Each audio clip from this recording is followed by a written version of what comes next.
नमस्कार विद्यार्थी मित्रांनो, आपण इयत्ता 9वीचा इंग्रजीतील 1.4 टॉपिक जो होता lesson the story of a T हा लेसन आपण अभ्यासलेला आहे. आपण पुढच्या लेसनला आज सुरुवात करतोय. पुढच्या लेसनचं टायटल आहे द नेकलेस. हा लेसन जो आहे हा 2 पार्टमध्ये विभागलेला आहे. साधारण 4 ते 5 व्हिडिओमध्ये आपण हा लेसन कंप्लीट करूयात.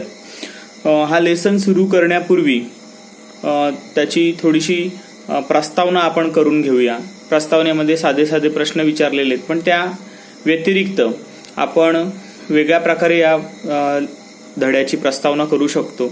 आपण मराठीमध्ये आपल्याला अनेक म्हणी आहेत किंवा वाक्प्रचार आहेत. अंथरूण पाहून पाय पसरावे. याचा अर्थ काय, तर आपली जी परिस्थिती आहे त्या परिस्थितीनुसारच आपण वागलं पाहिजे. किंवा त्यासारख्याच दुसऱ्या अनेक म्हणी आहेत ज्या काय दर्शवतात की परिस्थिती पाहूनच आपण आपले पाय पसरले पाहिजेत, आपण तसंच वागलं पाहिजे. किंवा दुसरी एक म्हण आहे, ऋण काढून सण साजरे करणे. याचा अर्थ काय की आपली परिस्थिती तशी नसते पण आपण कर्ज काढतो. ऋण काढणं म्हणजे काय, कर्ज काढणे. किंवा एखाद्याकडून उसने घेऊन आपण परिस्थिती सांभाळण्याचा प्रयत्न करत असतो किंवा ती परिस्थिती निभावून नेण्याचा प्रयत्न करत असतो. पण आपल्या या ज्या सवयी आहेत त्या अत्यंत घातक आहेत.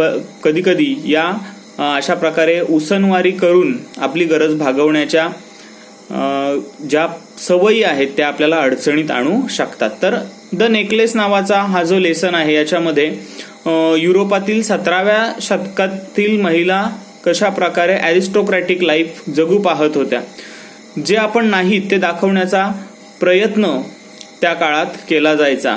एक ऐषारामी जीवन जगण्याचा प्रयत्न त्या काळामध्ये केला जात होता. आणि त्यामुळे युरोपातील 17व्या शतकामध्ये नीतिमूल्यांची घसरण झाली होती. केवळ ऐषारामी जीवन जगणे, चैनी विलासी जीवन जगणे हाच त्या काळचा जीवन जगण्याचा मुख्य हेतू होता. आणि तशाच प्रकारे आता द नेकलेस नावाचा आपण जो लेसन अभ्यासणार आहोत त्यामधील एक प्रमुख कॅरेक्टर जे आहे मॅथॅल्डी लॉयसेल, तर ही देखील अशाच प्रकारे प्रलोभनांना बळी पडते किंवा हिला देखील अशाच प्रकारे ऐषारामी चांगलं जीवन जगण्याची इच्छा असते. परंतु दुर्दैवाने तिची आर्थिक परिस्थिती मात्र तितकी मजबूत नसते आणि मग आपल्या मैत्रिणीकडून ती एक वस्तू उसनी घेते. केवळ तो प्रसंग, तो एक समारंभ असतो, एक पार्टी असते, तिला जाण्यासाठी आपल्या मैत्रिणीकडून एक वस्तू उसनी घेते आणि ती तिच्याकडून हरवली जाते. आणि मग तिला कशा प्रकारे संपूर्ण आयुष्यभर ते ऋण फेडण्यासाठी, ते कर्ज फेडण्यासाठी आयुष्यभर कष्ट करावे लागतात. किंवा एक छोटीशी हौस भागवण्यासाठी तिच्याकडून झालेली ही जी कृती आहे ती तिचं संपूर्ण आयुष्य कसं बर्बाद करते. आणि हा बोध आपल्याला या धड्यातून मिळणार आहे. पेज नंबर 24 वर आपण सुरुवात करूया. बघा, the necklace, first part. Mathilde was a pretty and charming girl. आता ह्यामध्ये पहिल्याच ओळीमध्ये तिचं नाव दिलेलं आहे. मेन कॅरेक्टर आहे मॅथॅल्डी लॉयसेल. तिचं नाव काय आहे, Mathilde Loisel. She was a very pretty. Pretty म्हणजे काय, सुंदर होती, खूप सुंदर होती. And charming girl. कशी होती, चार्मिंग, मोहक, आकर्षक. Born as if by an error of fate. दिसायला खूप सुंदर होती, मोहक होती, परंतु दुर्दैवाने, बाय अन एरर ऑफ फेट म्हणजे काय, नशिबाने, दुर्दैवाने तिचा जन्म कुठे झाला होता बघा, into a family of clerks. म्हणजे क्लर्क फॅमिलीमध्ये, म्हणजे एकदम सर्वसामान्य कुटुंबामध्ये तिचा जन्म झालेला होता. गडगंज श्रीमंती नव्हती, जरी ती दिसायला खूप सुंदर होती. कोण, मॅथॅल्डी लॉयसेल. दिसायला सुंदर होती, आकर्षक होती, मोहक होती, परंतु तिचा जन्म दुर्दैवाने एका गरीब कुटुंबामध्ये झालेला होता.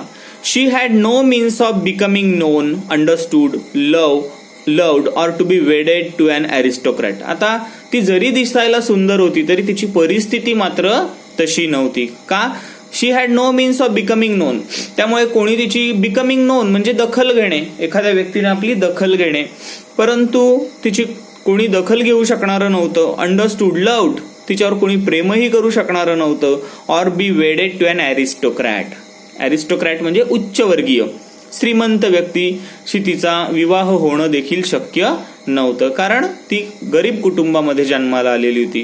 And so she let herself be married to a minor official. आणि आपल्या आर्थिक परिस्थिती बेताची असल्यामुळे तिची इच्छा होती खूप चैनी विलासी आरामदायी जीवन जगावं, जीवनातली सगळी सुख उपभोगावीत, मस्त ऐशारामी जीवन जगावं. परंतु दुर्दैवाने ती दिसायला सुंदर होती, परंतु दुर्दैवाने तिचा जन्म एका मध्यमवर्गीय कुटुंबात झाला होता, in a family of clerk.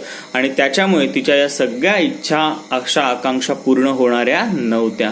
आणि म्हणून तिचं श्रीमंत कुटुंबात विवाह देखील होऊ शकणार नव्हता. आणि म्हणून तिने एका मध्यमवर्गीय कुटुंबामध्येच मायनर ऑफिशियल म्हणजे साधा नोकरीला असलेला एका ऑफिसमध्ये एज्युकेशन मिनिस्ट्रीच्या म्हणजेच शिक्षण मंत्रालयामध्ये कामाला असलेल्या एका मध्यमवर्गीय व्यक्तीशी तिचा विवाह करण्यास तिने परवानगी दिलेली होती.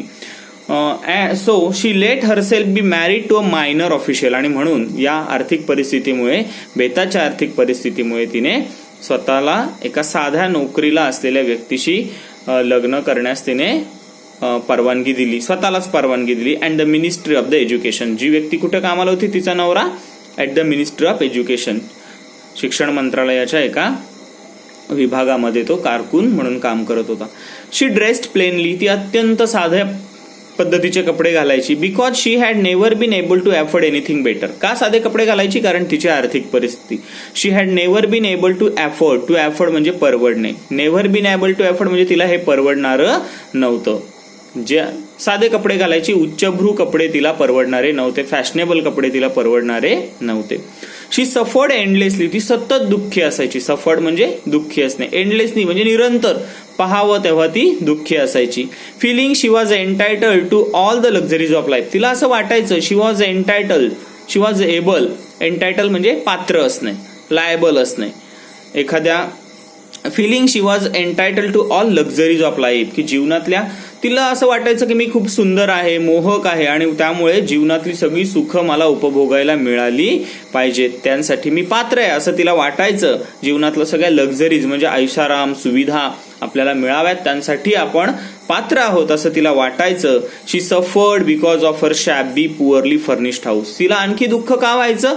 सफर्ड म्हणजे का दुःखी व्हायची? Because of her shabby poorly furnished house. Shabby म्हणजे एक प्रकारचं घाणेरडं, म्हणजे छोटं घर होतं तिचं, फार छान असा बंगला नव्हता. Poorly furnish house, poorly furnish म्हणजेच तिच्या घरामध्ये फार चांगलं फर्निचर सुद्धा नव्हतं आणि म्हणून ती सतत दुःखी असायची. All this things that another woman of her class would not even have noticed. आणि ह्या तिच्या ज्या गोष्टी होत्या, ऑल दिस थिंग्स, या ज्या गोष्टी होत्या की तिच्या क्लासमधल्या, तिच्या वर्गातल्या, आर्थिक वर्ग म्हणतोय मी, तिच्या इकॉनॉमिक क्लासमधल्या इतर ज्या स्त्रिया होत्या त्या नोटीस सुद्धा, त्यामुळे तिची दखल सुद्धा त्या घेत नव्हत्या. आणि त्यामुळेच टॉर्मेंटेड हर, या गोष्टींमुळे ती सतत टॉर्मेंट म्हणजे त्रासावलेली असायची, सतत टेन्शनमध्ये असायची. अँड मेड हर रिसेंटफुल, आणि या सगळ्या गोष्टींमुळे ती सतत रिसेंटफुल म्हणजे उद्विग्न व्हायची, दुःखी व्हायची. रिसेंटफुल म्हणजे तिरस्कार करायची ती स्वतःचाच. She dreamed of a grand palatial mansion. तिचं स्वप्न काय होतं? ग्रँड, प्रचंड मोठं भव्य पॅलेशियल मॅन्शन म्हणजे पॅलेस असावा, राजवाडा असावा आपला, विथ व्हास्ट रूम्स, ज्याच्यामध्ये आपलं म्हणजे भलं मोठं घर असावं राजवाड्यासारखं, त्याच्यामध्ये मोठ्या मोठ्या रूम असाव्यात, vast rooms. And inviting smaller rooms, त्यांच्यामध्ये पुन्हा मग आतमध्ये छोट्या छोट्या रूम असाव्यात. इन्व्हायटिंग म्हणजे खुणावणाऱ्या, जेणेकरून म्हणजे आकर्षक अशा छोट्या रूम असाव्यात. परफ्युम्ड, ज्यांच्यामध्ये सुगंधी अत्तर मारलेलं असावं. For afternoon chats with close friend, कशासाठी? तर दुपारी आपल्या मैत्रिणींसोबत आपण आफ्टरनून चॅट म्हणजे दुपारच्या गप्पा मारण्यासाठी अशा प्रकारे आपल्या छोट्या खोल्या असाव्यात, सुगंधी अत्तर त्याच्यामध्ये लावलेली असावी, ठिकठिकाणी फुलांची सजावट केलेली असावी. म्हणजे हे तिचं काय होतं? स्वप्न. वास्तवात असं काहीही प्रत्यक्षात नाही. Yet she had no rich dresses. तिचं स्वप्न जरी मोठं होतं परंतु तिच्याकडे चांगले कपडे सुद्धा नव्हते. नो ज्वेल्स, चांगली ज्वेलरी म्हणजे दागिने नव्हते. नथिंग, काहीच नव्हतं तिच्याकडे. जे तिला हवं होतं त्यापैकी तिच्याकडे काहीच नव्हतं. And these were the only things she loved. आणि तिला आनंद मिळणाऱ्या गोष्टी ह्याच होत्या, चांगले कपडे, ज्वेलरी असावी, चांगलं घर. पण तिच्याकडे मात्र यातलं काहीच नव्हतं. She wanted so much to charm, to be envied. तिची इच्छा काय असायची? सो मच टू चार्म, आपण खूप मोहक दिसावं. टू बी एनव्हीड, सगळ्यांना आपला हेवा वाटावा. टू बी सॉट आफ्टर, सगळी जण आपल्याला शोधत फिरावीत, हे तिचं स्वप्न होतं. She had a rich friend a former schoolmate at the convent. आणि तिची एक मैत्रीण होती, पण ती मैत्रीण मात्र कशी होती, खूप श्रीमंत. कोणाची मैत्रीण? मॅथॅल्डी लॉयसेलची. तिची शाळेतली ती कॉन्व्हेंट शाळेतली ती मैत्रीण होती, हुम शी अवॉइडेड व्हिजिटिंग. पण त्या मैत्रिणीला मात्र भेट देणं ही टाळायची. अवॉइड करणं म्हणजे टाळणं. का? बिकॉज आफ्टरवर्ड, तिला भेट दिल्यानंतर त्या श्रीमंत मैत्रिणीचा घर, त्या घरातल्या वस्तू, तिचे दागिने, तिचे कपडे पाहिल्यानंतर मॅथॅल्डी खूप दुःखी व्हायची. Because afterward she would weep with regret. आणि दुःखी होऊन खूप रडायची. वीप म्हणजे रडणे, रिग्रेट म्हणजे दुःख. दुःखात खूप रडायची. डिस्पेअर, प्रचंड निराश व्हायची. का निराश व्हायची? कारण तिच्या मैत्रिणीकडे ज्या गोष्टी होत्या, चैनी विलासी जीवन ज्या पद्धतीने तिची मैत्रीण जगत होती, तशा प्रकारचं जीवन मॅथॅल्डीचं नसल्यामुळे मॅथॅल्डी प्रचंड दुःखी व्हायची, रडायची, निराश व्हायची. अँड मायझरी, त्या आपल्या अशा आर्थिक गरिबीमुळे, मायझरी म्हणजे काय? आर्थिक गरिबी, त्यामुळे ती दुःखी व्हायची. One evening her husband came home with an air of triumph. एक दिवशी काय होतो, मॅथॅल्डीचा पती जो आहे, जो मिनिस्टर ऑफ एज्युकेशन मध्ये काम करतोय, तो असाच प्रचंड ऑफिसमधून खूप आनंदात घरी येतो. With an air of triumph म्हणजे आनंदात, प्रचंड उत्साहात घरी येतो. Holding a large envelope in his hand. त्याच्या हातामध्ये काय आहे? मोठं असं एन्व्हलप आहे, एक पाकिट आहे. Look, he said, here is something for you. आणि आनंदातच तो आल्या आल्या मॅथॅल्डीला म्हणतो, हे बघ, here is something for you. या पाकिटामध्ये तुझ्यासाठी काहीतरी आणलेलं आहे मी. She tore open the paper and drew out a card. आता तिथे एन्व्हलप, ते पाकिट फाडते आणि त्यातून एक कार्ड काढते. On which was printed the words. त्या कार्डवर काय लिहिलेलं होतं? The minister of education and madam George Ramponneau request the pleasure of Mr and Mrs Loisel company at the ministry on the evening of Monday January 18. त्या पाकिटामध्ये काय होतं तर शिक्षण मंत्री आणि त्याच्या पत्नीने हे इन्व्हिटेशन दिलेलं होतं. कोणाला? मॅथॅल्डी लॉयसेल आणि तिच्या पतीला. केव्हा पार्टी होती? On the evening of Monday January 18, 18 जानेवारी सोमवार. ह्या दिवशी ती पार्टीसाठी शिक्षण मंत्र्याने आणि त्याच्या पत्नीने मॅथॅल्डी आणि तिच्या पतीला निमंत्रित केलेलं होतं. इन्स्टेड ऑफ बिईंग डिलायटेड, आता तसं बघितलं तर मॅथॅल्डीला अशा पार्टीला वगैरे जाणं खूप आवडायचं, सेलिब्रेशन खूप आवडायचं, पण तिला आनंद झाला नाही. इन्स्टेड ऑफ डिलायटेड, डिलायटेड म्हणजे आनंदित होणे, इन्स्टेड ऑफ म्हणजे च्याशिवाय, तिला आनंद मात्र झाला नाही. As her husband had hoped, तिच्या पतीला वाटलं होतं की मॅथॅल्डीला, आपल्या पत्नीला आनंद होईल, पण तिला काय आनंद झाला नव्हता. She threw the invitation on the table resentfully, आणि रागानेच, रिसेंटफुली म्हणजे रागाने, तिरस्काराने ती ते इन्व्हिटेशन म्हणजे आमंत्रण पत्रिका जी असते ती त्या टेबलवर फेकून देते. अँड मटर्ड, आणि काय पुटपुटते? What do you want me to do with that. काय करू मी या इन्व्हिटेशनचं? And what do you expect me to wear if I go. आणि जर मी त्या पार्टीला आलेच तुमच्या सोबत तर मी घालू काय, कोणते कपडे परिधान करू? ही हॅडंट थॉट ऑफ दॅट, त्याने याचा विचारच केलेला नव्हता. ही स्टॅमर्ड, तो अडखळत, स्टॅमर्ड म्हणजे अडखळत बोलला. Why the dress you go to the theatre in. आपण त्या दिवशी नाटकाला गेलो थिएटरमध्ये, तो ड्रेस तू जो घातला होता तो काय वाईट आहे? It seems very nice to me. तो तर खूपच छान वाटतो मला ड्रेस, तो घाल तू, तो घालून पार्टीला चल. He stopped. अचानक तो बोलत होता पण त्याला मॅथॅल्डी रडण्याचा ऐकू आला आणि तो थांबला. स्टन्ड, आश्चर्यचकित झाला. डिस्ट्रेस्ड, दुःखी झाला, निराश झाला. का? To see his wife crying. त्याने पाहिलं की आपली पत्नी मॅथॅल्डी आहे ती खूप जोरजोराने रडतीये.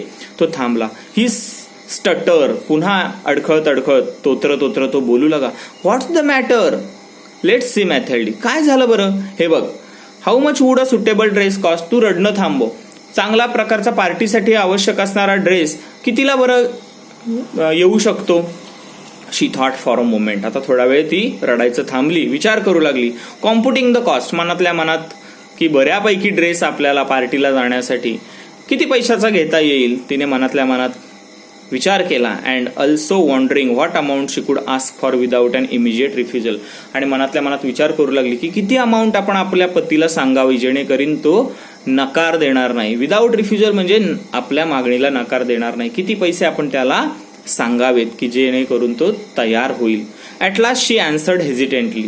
आणि मग थोडंसं कुचराई करतच तिने उत्तर दिलं आपल्या पतीला. आय डोंट नो एक्झॅक्टली, नक्की कितीपर्यंत बऱ्यापैकी ड्रेस येईल हे मला माहिती नाही, but I think I could do it with 400 francs. पण मला असं वाटतं की निदान 400 फ्रँक पर्यंत. फ्रँक हे काय आहे?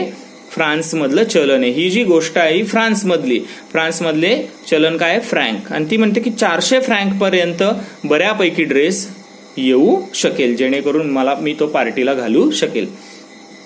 ही turned a little pale. 400 franc ऐकल्याबरोबर तो थोडासा नाराज झाला. पेल म्हणजे नाराज होणे, म्हणजे त्याचा चेहरा पडला. बिकॉज का चेहरा पडला? He had been saving that exact amount. कारण 400 फ्रँकच त्याने काय केले होते? त्याने बचत करायला घेतलेले होते. कशा करता? To buy a gun for hunting summer in the country near Nanterre with a few friends. कारण नॅन्टेर जवळच त्याला समर वेकेशन मध्ये तो शिकारीसाठी जाणार होता आपल्या काही मित्रांसोबत, आणि त्यासाठी त्याला गन घ्यायची होती. त्या गनसाठी त्याने 400 फ्रँक त्याला साचवायचे होते. With a few friends. However he said. परंतु तरी तो म्हणाला ठीक आहे, very well, I can give you 400 francs. ठीक आहे, मी तुला 400 फ्रँक देऊ शकतो, but try and get a really beautiful dress. पण तू काय कर, चांगल्यापैकी, खरंच 400 फ्रँक मध्ये चांगल्यापैकी ड्रेस तू घेऊन ये. ठीक आहे, बाकीचा भाग आपण पुढील व्हिडिओमध्ये अभ्यासूया. थँक्यू.